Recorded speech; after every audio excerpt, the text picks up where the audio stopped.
தளபதி விஜய் அவர்கள் தாக்கப்பட்டாரா? புரட்சி கலைஞர் கேப்டன் விஜயகாந்த் இறுதி யாத்திரை நிகழ்ச்சியில் அஞ்சலி செலுத்த வந்தவரின் மீது காலணி வீசியது நியாயமா? ஒரு சக கலைஞனுக்கு இப்படிதான் மரியாதை கொடுக்கணுமா? உண்மையில் என்ன நடந்தது? புரட்சி கலைஞர் கேப்டன் விஜயகாந்த் அவர்களின் திருவுருவ கோயம்பேட்டில் இருக்கிற தலைமை அலுவலகத்தில் வச்சிருக்கிறாங்க. கூட்டத்தை சமாளிக்க முடியல. இந்த இறுதி அஞ்சலி நிகழ்ச்சியை தீவு திடலுக்கு மாத்தலாமான்னு திட்டம் திட்டிக்கிட்டு இருந்தாங்க தமிழ்நாடு கவர்மெண்ட். அப்படிப்பட்ட சூழ்நிலையில சூரிய குதித்து தான் விவிஐபி உள்ள நுழைய முடியும். அவ்வளவு ஜனத்திரள். அதற்கு நடுவே தளபதி விஜய் அவர்கள் வந்தார். அந்த மக்கள் கூட்டத்திற்கு நடுவே சென்றார். தொண்டர்களில் சிலர் அப்படியே காயப்பட்டு அப்படியே வெறுப்புணர்ச்சியில் என்ன பண்றாங்க, என்ன சொல்றதுன்னு தெரியாம ஒரு அவமானப்படுத்தக்கூடிய வார்த்தைகள்லாம் எடுத்து அவர் மீது வீசுறாங்க, திட்டுறாங்க, கத்துறாங்க.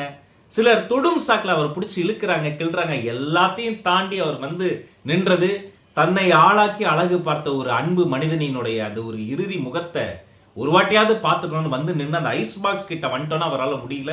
மனசுடைஞ்சு அந்த இடத்துல கலங்கி போய் அழுகுறாரு. அப்படி ஒரு விஷுவல இதற்கு முன்னாடி விஜய் அவர்கள் இப்படி உருகி உடைந்து போனதை நம்ம பார்த்துருக்கவே முடியாது. அந்த இடத்துல சில நொடிகள் நிற்கிறார், ஐஸ் பாக்ஸை தொட்டுக்கிட்டே நிற்கிறார். பின்பு அங்கிருந்து விஜயகாந்த் அவர்களினுடைய குடும்பத்தாருக்கு தன்னுடைய இரங்கலை தெரிவித்து விட்டு திரும்பி போகிறார். மறுபடியும் கூட்டம், ஒரு பக்கம் கேமரா கூட்டம், ஒரு பக்கம் ஊடகவியலாளர்கள், இன்னொரு பக்கம் தொண்டர்களில் சிலர். அந்த ஒரு அசம்பாவிதம் நகழுது. யாரோ இங்கிருந்து ஒரு காலனி எடுத்து வீசுறாங்க. அந்த ஆல்மோஸ்ட் அவருடைய பின் சைடு, அந்த ஷோல்டர் சைடு பட்டு விடுது. உடனே எனக்கு ஒரு கேள்வி வருதுங்க, ஒருவேளை இது வேற ஏதோ கூட்டமா இருந்து இப்படி ஒரு சம்பவம் நடக்கும்போது இந்த இடத்துல பக்கத்துல அங்க புரட்சி கலைஞர் கேப்டன் விஜயகாந்த் உயிரோடு நின்று இருந்தால் என்ன பண்ணியிருப்பார்? அவர் என்ன பண்ணியிருப்பாருன்னு உங்களுக்கும் தெரியும், எனக்கும் தெரியும்.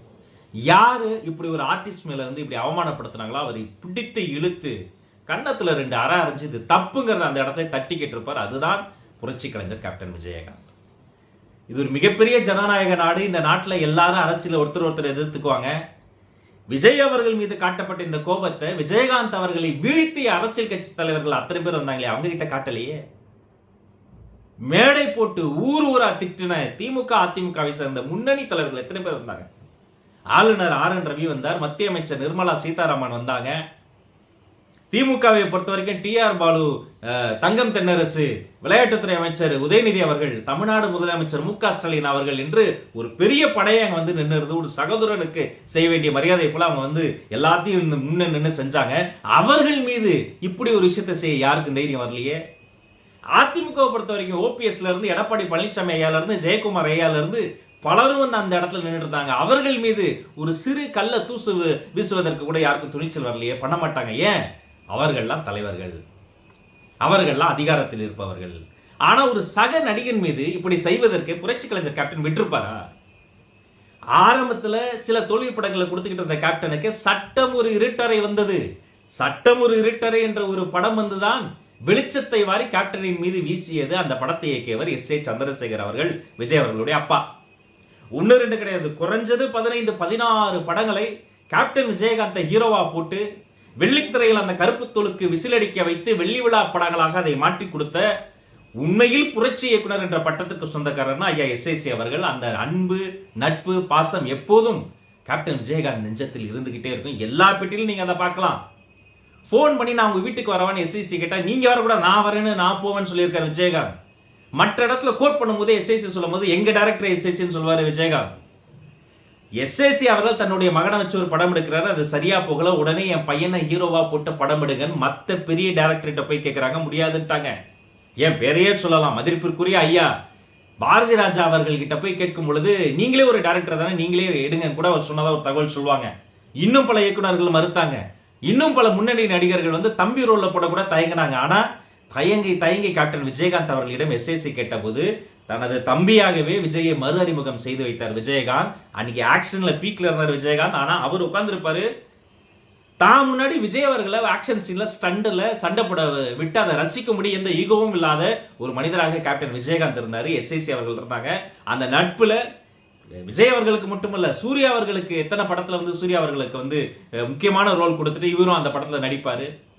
ஏன் சூர்யா அவர்கள்லாம் வளர்ந்து வந்துட்ட பிறகு சிங்கம்புலி அவர்கள் இயக்குனராக வேலை பார்த்த இந்த படம் மாயாவி படத்துல இதே மாதிரி ஒரு கேமியோ சீன்ல வந்து எந்த ஈகோவும் பார்க்காம நடிச்சு கொடுத்திருப்பார் கேப்டன். அதுதான் கேப்டன் அவருடைய உண்மையான சொக்க தங்கம் என்று சொல்லக்கூடிய அந்த மனசு வேற யாருக்கும் வராது.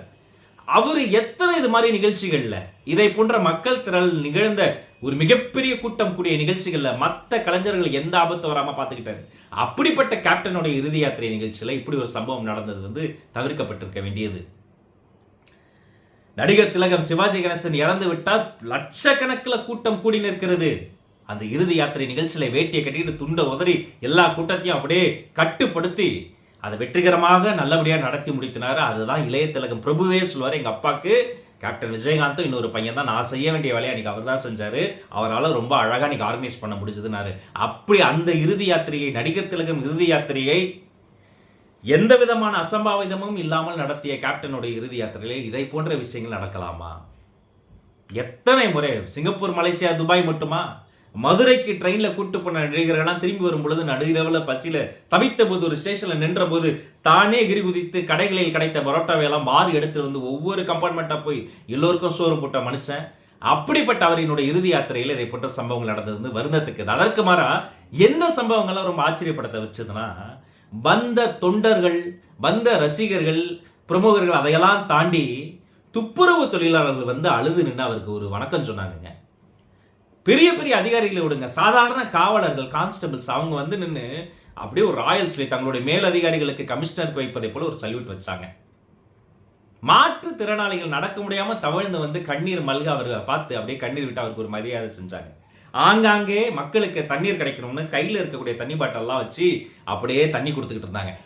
பெரிய பெரிய அண்டாக்கள்ல சோறு சமைத்து கொண்டு வந்து குட்டைமையில் வச்சுக்கிட்டு யாருக்காவது ஃபர்ஸ்ட் அந்த சாப்பாடு வாங்கிக்கப்பா, யாராவது ஃபர்ஸ்ட் சாப்பாடு வாங்கிக்கப்பா என்று தொண்டர்கள் சிலர் அன்னதானத்தை புரட்சி கலைஞர் கேப்டனுடைய இறுதி யாத்திரையின் போதும் செஞ்சாங்க. இந்த கோயம்பேட்டில் முதல் நாள் வந்து நிறைய கன்ஃபியூஷன்ஸ். அப்ப அங்க பாதுகாப்பு பணியில் இருந்த காவலர்களுக்கெல்லாம் அந்த பக்கத்துல சின்ன சின்ன வீடு இருக்கும் பாருங்க, இந்த ஒன்று கொடுத்துருமா, அப்படியே ஒரு வீடு ஒரு ரூம், அதுக்கு மேல இன்னொரு ரூம், அப்படிப்பட்ட வீடுகள்ல தான் தண்ணி கேட்டுக்கிட்டே இருந்தாங்க. யாரு எத்தனை முறை கேட்டாலும் இல்லைன்னு சொல்லாம, அவங்க யாரு என்னாலுங்கன்னு அப்பார்ட்மெண்ட் வாசிகள் மாதிரி பார்க்காம அத்தனை பேருக்கும் தண்ணீரை வாரி வாரி அங்க இருந்த சாதாரண அந்த நடுத்தர வர்க்கத்தை சேர்ந்த மக்கள் வந்து உதவி செஞ்சாங்க. சோறு போட்டவங்க, தண்ணி கொடுத்தவங்க, பாதுகாப்புக்கு நின்றவங்க, துப்புரவு தொழில் செஞ்சவங்க அத்தனை பேரும் கேப்டனுக்கு செய்ய வேண்டிய மரியாதையை அழகாக அற்புதமாக செய்தார். அவர் உயிரோடு இருந்திருந்தால் இவர்களை தான் தூக்கி வைத்து கொண்டாடி இருப்பார். சரி, அவர் மறைஞ்சிட்டாரு, அவருக்கு ட்ரிபியூட் செய்யணும்னா நாம் என்ன பண்ணணும்? இனி வருகாலங்களில் அந்நியர்கள் கிட்ட கூட நம்ம ஒரு கண்ணியத்தை காப்பாற்றணுங்க. நான் இன்னும் சொல்றேன், கடைசி காலத்தில் அவர் சுயநினைவோடு இருந்த அந்த கடைசி காலத்தில் வைகை புயல் வடிவேலு ஒருவேளை வந்திருந்தா, அவரு வரல, இது வரைக்கும் வரல, இனிமேலும் வருவாரான்னு தெரியல, அதை விடுங்க, ஒருவேளை வந்திருந்து தன்னை பார்த்து தன்னிடம் 2 வார்த்தை பேசியிருந்தா வாயா வாயா உட்காரியான்னு சொல்லி எந்த விதமான கோபம் இல்லாமல் இன்னும் நிறைய படம் நடிகான்னு அட்வைஸ் பண்ணக்கூடிய ஒரு அற்புதமான மனசுக்காரர் தான் கேப்டன். 10 ஆண்டு கால மேடை போட்டு திட்டிய வடிவேலை பத்தி ஒரு 10 வார்த்தை ஒரு மேடை எங்குமே தப்பா பேசியாத உயர்ந்த உள்ளம் தான் கேப்டன். அவருடைய இறுதி யாத்திரையில் த ரியல் ஹீரோஸ்னா, அன்சங்டு ஹீரோஸ்னா அந்த வாலண்டியர்ஸ், அந்த கடைநிலை ஊழியர்கள், அந்த துப்புரவு தொழிலாளர்கள், அந்த பாதுகாப்புக்கு நின்றவர்கள் அத்தனை பேருக்கும், அந்த ஒரு கார்பரேஷன் தொழிலாளர்கள் அத்தனை பேருக்கும் இந்த நேரத்தில் ஒரு ராயல் சல்யூட்.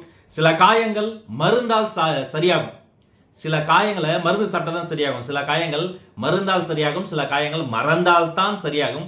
அதே போல இதை போன்ற அசம்பாவிதங்களை நாம் மறந்து வேற்றுமையை கலைந்து திரும்ப திரும்ப தனது படங்கள்ல மத நல்லிணக்கம், சமய நல்லிணக்கம் இதையெல்லாம் வலியுறுத்திய கேப்டன் அவர்களினுடைய நல்ல நல்ல சிந்தனைகளை மனதில் ஏற்றி கண்ணியத்தை காப்போம். உங்கள் அத்தனை பேருக்கு நல்லதே நடக்கட்டும், நல்லமே சொல்லட்டும். உங்க கருத்துக்களை கமெண்ட்ஸ்ல தெரியப்படுத்துங்க. நன்றி, வணக்கம்.